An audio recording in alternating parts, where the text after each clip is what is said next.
Assalamualaikum warahmatullahi wabarakatuh. Di sini saya akan menjelaskan desain pembelajaran model JE-Camp Banati, Romizowski, dan Adi. Desain pembelajaran model JE-Camp.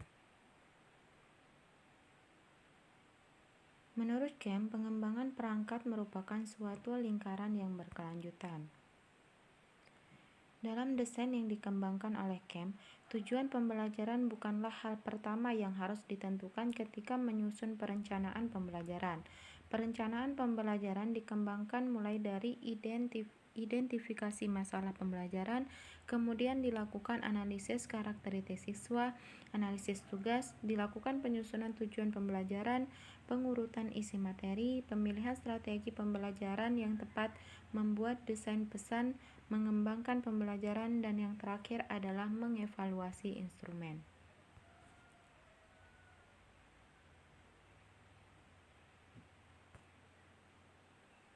Langkah-langkah model JE-Camp.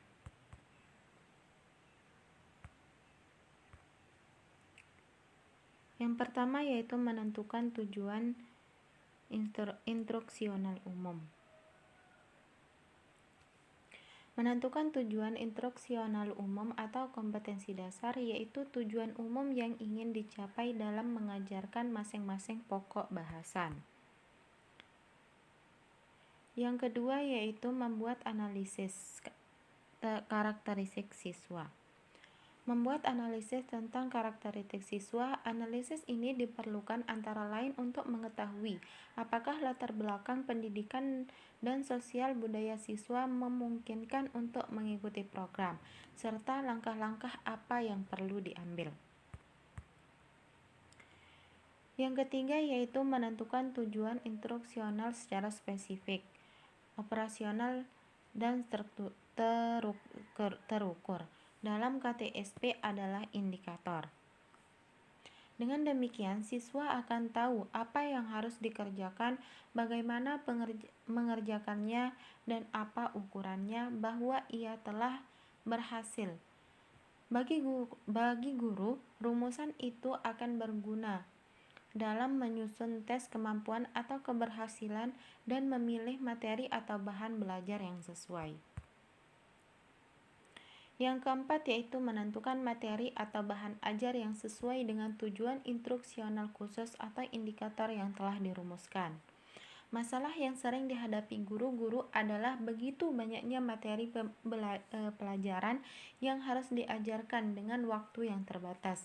Demikian juga timbul kesulitan dalam mengorganisasikan materi atau bahan ajar yang akan disajikan kepada para siswa. Selanjutnya yaitu unsur-unsur pengembangan perangkat pembelajaran menurut Camp. Yang pertama yaitu identifikasi masalah pembelajaran. Tujuannya adalah mengidentifikasi adanya kesenjangan antara tujuan menurut kurikulum yang berlaku dengan yang terjadi di lapangan, baik yang menyangkut model, pendekatan, metode, teknik, maupun strategi yang digunakan untuk guru agar mencapai pembelajaran. Yang kedua yaitu analisis siswa. Analisis siswa dilakukan untuk mengetahui tingkah laku awal dan karakteristik siswa. Analisis tingkah laku awal digunakan untuk mengetahui keterampilan yang dimiliki, sedangkan karakteristik yaitu untuk mengetahui sejauh mana kemampuan siswa, motivasi belajar siswa, pengalaman yang dimiliki, dan lain sebagainya. Yang ketiga yaitu analisis tugas. Menurut Camp, analisis tugas adalah kumpulan prosedur untuk menentukan isi suatu pengajaran. Jadi, analisis tugas atau tujuan tidak lain dari analisis isi pelajaran, analisis konsep, analisis pemrosesan, inovasi, dan analisis prosedural yang digunakan untuk memudahkan pemahaman atau penguasaan tentang tugas-tugas belajar. Yang keempat yaitu merumuskan indikator. Indikator adalah tujuan pembelajaran yang diperoleh dari hasil analisis tujuan pada tahap 1. Indikator dirumuskan sebagai alat untuk mendesain kegiatan pembelajaran, kerangka kerja dalam merencanakan cara mengevaluasi hasil belajar siswa dan panduan cara siswa belajar.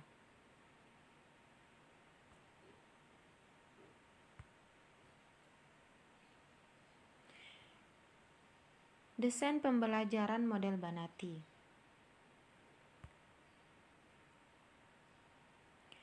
Model Banati dikembangkan pada tahun 1968 oleh Bella H. Banati. Model yang dikembangkannya ini berorientasi pada hasil pembelajaran, sedangkan pendekatan yang digunakan adalah pendekatan sistem, yakni pendekatan yang didasarkan pada kenyataan bahwa kegiatan belajar mengajar merupakan suatu hal yang sangat kompleks, terdiri atas banyak komponen yang satu sama lain harus bekerja sama secara baik untuk mencapai hasil yang sebaik-baiknya. Komponen model pembelajaran Banati. Yang pertama yaitu merumuskan tujuan, yang diharapkan pada tahap pertama yang dapat dikerjakan oleh siswa. Yang pertama yaitu maksud sistem. Identifikasi masalah merupakan proses pembandingan keadaan sekarang dengan keadaan yang seharusnya. Yang kedua yaitu spesifik tujuan. Tujuan merupakan suatu yang akan dapat dikerjakan oleh peserta didik setelah menyelesaikan proses belajar dan merupakan tujuan yang bermanfaat bagi peserta didik. Yang ketiga yaitu tes acuan patokan. Tes acuan patokan dalam istilah umum adalah pembuatan prototipe. Pembuatan prototipe merupakan permulaan produksi untuk menghasilkan barang yang sesungguhnya.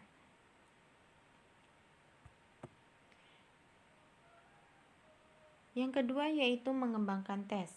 Mengembangkan tes yang didasarkan pada tujuan yang diinginkan dan digunakan untuk mengetahui kemampuan yang diharapkan dapat dicapai sebagai hasil dari pengalaman belajar. Menganalisis tugas belajar. Dalam menganalisis kegiatan belajar menggunakan hasil pengembangan tes yang dilakukan pada tahap kedua, yaitu berupa kemampuan awal siswa. Kemampuan awal siswa dianalisis atau dinilai. Pada tahap ini dirumuskan untuk yang pertama, menentukan tugas-tugas belajar, yang kedua menilai kompetensi masukan, yang ketiga melakukan tes masukan, dan yang keempat mengidentifikasi dan karakterisasi tugas-tugas belajar yang aktual. Mendesain sistem pembelajaran. Setelah itu dipertimbangkan alternatif dan identifikasi apa yang harus dikerjakan untuk menjamin bahwa siswa akan menguasai kegiatan-kegiatan yang telah dianalisis pada tahap 3.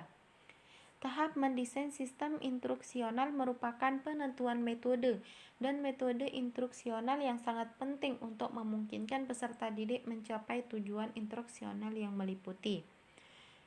Yang pertama, analisis fungsi, isi, dan urutan. Yang kedua, analisis komponen. Yang ketiga, distribusi fungsi antar komponen. Yang keempat, penjadwalan. Melaksanakan kegiatan dan mengetes hasil. Dalam tahap melaksanakan dan mengetes hasil ini, sistem yang sudah didesain sekarang dapat diuji cobakan atau dites dan dilaksanakan.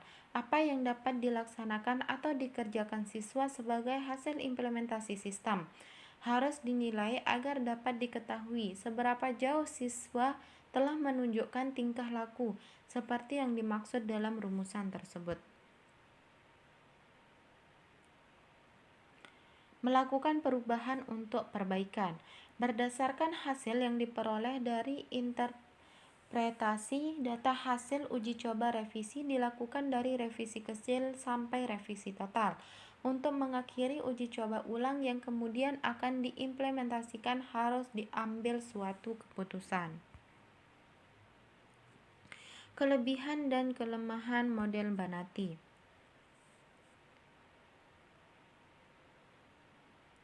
Kelebihan model Banati.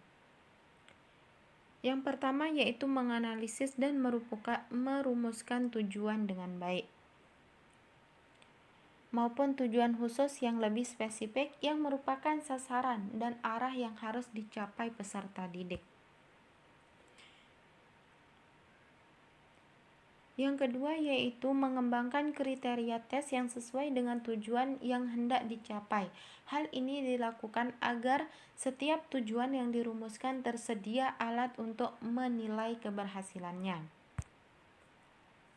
Yang ketiga yaitu menganalisis dan merumuskan kegiatan belajar, yakni merumuskan apa yang harus dipelajari atau kegiatan belajar yang harus dilakukan siswa dalam rangka mencapai tujuan belajar. Yang keempat yaitu mengadakan perbaikan dan perubahan berdasarkan hasil evaluasi. Jadi model ini didasarkan pada hasil tes peserta didik. Yang kelima yaitu langkah-langkahnya yang hanya sedikit sehingga bisa lebih efektif untuk membuatnya. Kelemahan model Banati. Ada beberapa kelemahan yang dimiliki oleh model perencanaan Bella Banati. Ini antara lain yang pertama yaitu sedikit langkah sehingga dikhawatirkan akan tidak efisien. Yang kedua yaitu model cenderung lebih fokus pada materi yang belum dikuasai oleh anak didik sehingga mengabaikan materi yang sudah dipelajari yang bisa lupa apabila tidak pernah dikaji ulang. Desain pembelajaran model Romizowski. Menurut Romizowski 1996, pada tingkat desain materi pembelajaran dan pengembangan, sistematik sebagai aspek prosedural pendekatan sistem telah diwujudkan dalam banyak praktik metodologi untuk mendesain dan mengembangkan teks, materi audiovisual, dan materi pembelajaran berbasis komputer. Langkah-langkah model Romizowski. Langkah yang pertama adalah memilih dan menetapkan konsep yang telah menentukan atribut-atribut kritis. Langkah yang kedua adalah karakteristik kritis dari konsep. Langkah yang ketiga adalah mengembangkan daftar contoh dan non-contoh dari konsep tersebut. Contoh-contoh harus mencakup semua atribut penting. Non-contoh tidak harus mencakup semua karakteristik penting dari konsep. Jumlah contoh dan non-contoh yang perlu dihasilkan oleh guru tergantung pada kecanggihan konsep tersebut. Desain pembelajaran model ADI. Desain pembelajaran model ADI adalah salah satu proses pembelajaran yang bersifat alternatif dengan tahapan-tahapan dasar pembelajaran yang efektif, dinamis, dan efisien. Model ADI berawal dari konsep model desain instruksional dan teori untuk Angkatan Darat AS pada tahun 1950. Kemudian pada tahun 1979 dikembangkan lagi oleh Florida State University untuk digunakan pada semua angkatan bersenjata AS. Langkah-langkah model ADI. Yang pertama yaitu analisis. Tahapan analisis umumnya membahas pertanyaan-pertanyaan berikut. Bagaimana latar belakang keseluruhan dari peserta didik seperti usia, pengalaman, masa lalu, tingkah pengetahuan, minat, latar belakang budaya, dan lain-lain. Desain. Tahap desain terkait dengan penentuan sasaran, instrumen penilaian, latihan, konten, dan analisis yang terkait materi pembelajaran, rencana pembelajaran, dan pemilihan media. Yang ketiga yaitu pengembangan. Dalam tahap pengembangan dilakukan pembuatan dan penggabungan konten yang sudah dirancang pada tahap desain. Yang keempat yaitu implementasi. Fase ini dibuat prosedur untuk pelatihan bagi peserta pelatihan dan instrukturnya atau fasilitator. Pelatihan bagi fasilitator meliputi materi kurikulum, hasil pembelajaran yang diharapkan, metode penyampaian, dan prosedur pengujian. Yang terakhir yaitu evaluasi. Setiap tahap proses melibatkan evaluasi formatif. Ini adalah multidimensional dan merupakan komponen penting dari proses ADI. Ini mengasumsikan bentuk evaluatif, formatif, dan tahap pengembangan. Kelebihan dan kekurangan model ADI, di mana kelebihannya yaitu mudah dipelajari, sederhana, dan sistematis. Sedangkan kekurangan yaitu memerlukan waktu yang lama dalam pengerjaannya. Hanya itu yang dapat saya sampaikan, kurang lebihnya mohon maaf. Assalamualaikum warahmatullahi wabarakatuh.